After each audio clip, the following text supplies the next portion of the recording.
The unseen man. The call that crackled over the police radio was sharp with panic. Unit 42, respond immediately to First National on Grand.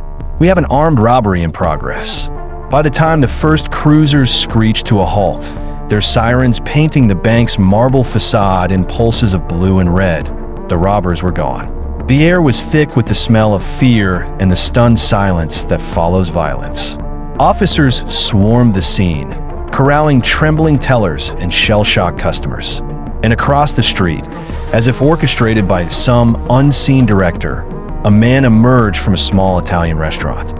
He wiped his mouth with a napkin, tossed it into a bin, and took a deep, satisfied breath of the afternoon air. He was unremarkable in every way. A man in a simple jacket, his face a blank canvas in a crowd of portraits. He was John Tyler.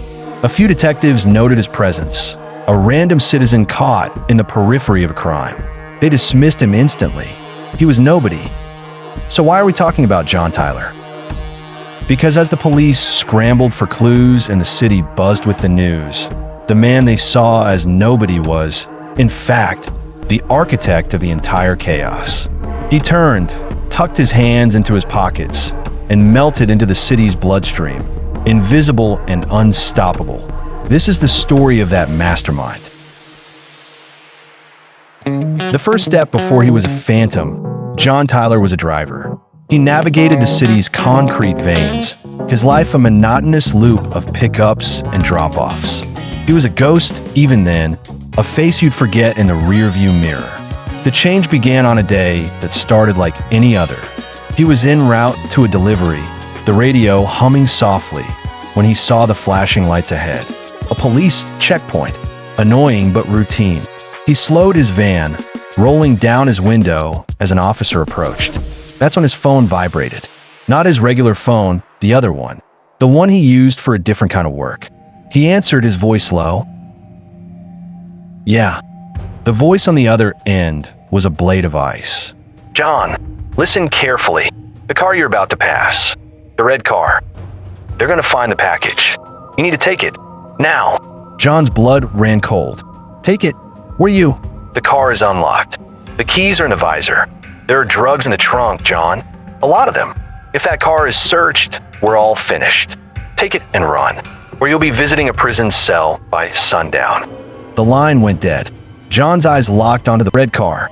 2 cars ahead. The police were 2 vehicles away from searching it. His mind, usually so calm, became a storm of calculations. This wasn't a request. It was a test. A doorway. As the officer waved the car in front of him through, John made his choice.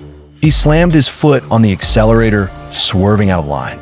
He screeched to a halt beside the sedan, threw its door open, and was inside in a heartbeat. He found the keys, and with a roar of the engine, he was gone. Stop! Stop that car! The checkpoint erupted into chaos. Sirens wailed to life behind him. What followed was a white-knuckle ballet of evasion. John wove through alleys he knew like the back of his hand, down narrow streets where his pursuers couldn't follow. He drove not with panic, but with a cold, focused precision he never knew he possessed. He lost them in a labyrinth of warehouses by the river, the silence that descended feeling both heavy and sacred. His phone rang again, the same number. You did well, John. You saved us. The words were praise, but they felt like a sentence. In that moment, staring at the murky water of the industrial river, John Tyler understood. The man he was, the simple driver, was gone. He had crossed the line, not in a frantic escape, but in a deliberate act. He had proven his worth, not to the law, but to the world that operated in its shadows. He had taken his first, irrevocable step into the underworld. And from this point on, the unremarkable man would begin his remarkable and dangerous ascent. This is only the beginning. Let us see, in the next parts, how a ghost learns to wield a knife.